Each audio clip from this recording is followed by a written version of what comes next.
Senhor presidente, senhora deputada Benedita da Silva, senhores deputados, eu subo à tribuna nesta manhã de quinta-feira para comentar o assunto que domina a pauta da imprensa nacional desde ontem, que diz respeito à operação nebulosa, para falar o mínimo, envolvendo a Petrobras e a compra de uma refinaria de petróleo no Texas, nos Estados Unidos, chamada Pasadena, ou Pasadena, como queiram, que revela uma trama absolutamente e totalmente danosa ao patrimônio público do povo brasileiro e da sociedade brasileira. A Petrobras sempre foi conhecida como a joia da coroa, a grande empresa de toda a população brasileira, de todos nós, controlada como estatal pelo governo federal. Ela sempre foi orgulho nacional.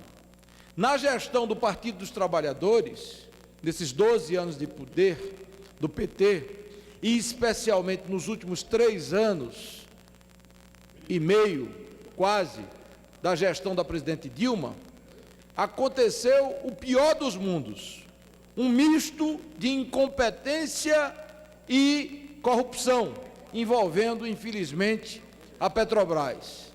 As notícias são muitas e constantes, e o caso de Pasadena, da refinaria de Pasadena, revela um quadro terrível, porque uma empresa belga adquiriu essa refinaria por 42 milhões de dólares, que 50% dela foi revendida à Petrobras por 360 milhões de dólares, com um lucro em apenas um ano de 320 milhões de dólares em cima do povo brasileiro através da Petrobras.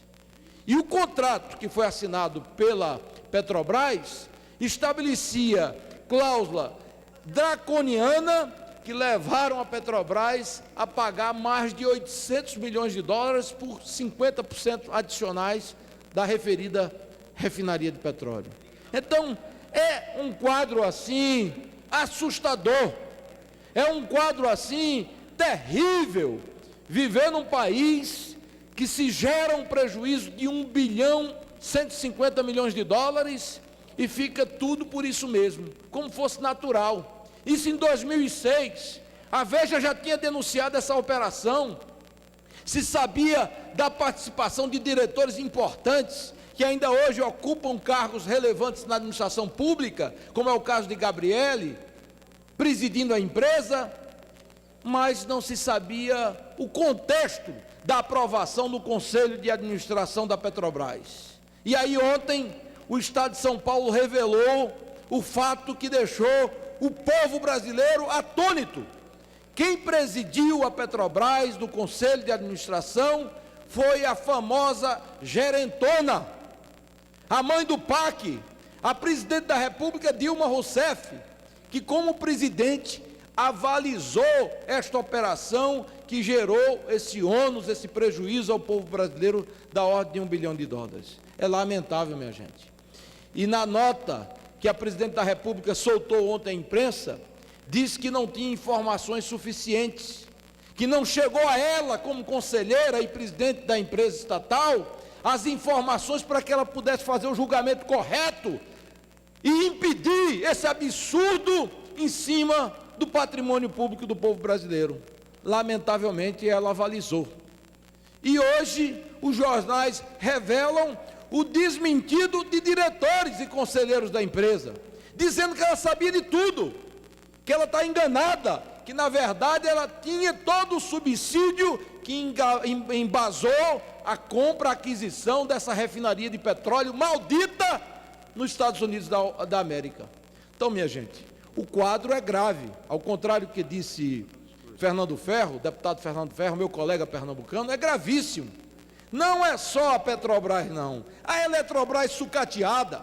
Petrobras valia mais de 400 bilhões de reais. A maior empresa da América Latina. Hoje é a terceira. Perde para a Ambev, perde para a empresa de petróleo da Colômbia. Por conta de quê? Incompetência, má gestão e corrupção. Quem não se recorda da SBM, outra empresa estrangeira envolvida em supostas irregularidades com a Petrobras, que foi recentemente denunciada, presidente, mais um minuto, por favor, foi recentemente denunciada, apontando-se claramente uma operação também danosa, suspeitando-se de 130 e tantos milhões de dólares de pagamento de propinas. Então, esse quadro geral está significando, na prática, um mar de suspeição. Pedi ontem e quero insistir hoje, meu caro colega pernambucano Fernando Ferro, leve ao conhecimento da Presidente da República, diga a ela que dimita hoje Nestor Severó, que era o diretor de Relações Internacionais, responsável por levar ao Conselho de Administração essa suspeitíssima operação, que hoje foi premiado, ou recentemente premiado, na condição de diretor financeiro da BR Distribuidora. A Petrobras é o único órgão no mundo onde o sujeito comete um crime, um absurdo, de lesar o patrimônio público em $1 bilhão e ser promovido à condição de diretor financeiro de uma das maiores distribuidoras de petróleo do mundo, que é a BR Distribuidora. É o caos geral. E o que é que isso significa em termos de consequência na economia brasileira? O quadro elétrico, energético, meu caro Fernando Ferro, é triste, terrível, longe do que disse o ministro Zimmermann, que manda nas Minas de Energia. Está aí a situação caótica. A Eletrobras, que valia mais de 26 bilhões de reais, valendo hoje 8,5, 9 bilhões de reais, quebrada. A Chesf, que é patrimônio nordestino e pernambucano em situação calamitosa. Então, minha gente, esse é o quadro real do Brasil. O governo está descarrilhando, está indo realmente para um caminho que é terrível, que mostra a incompetência e a falta de compromisso desse governo com a preservação do interesse da sociedade brasileira. É lamentável, mas é a pura verdade.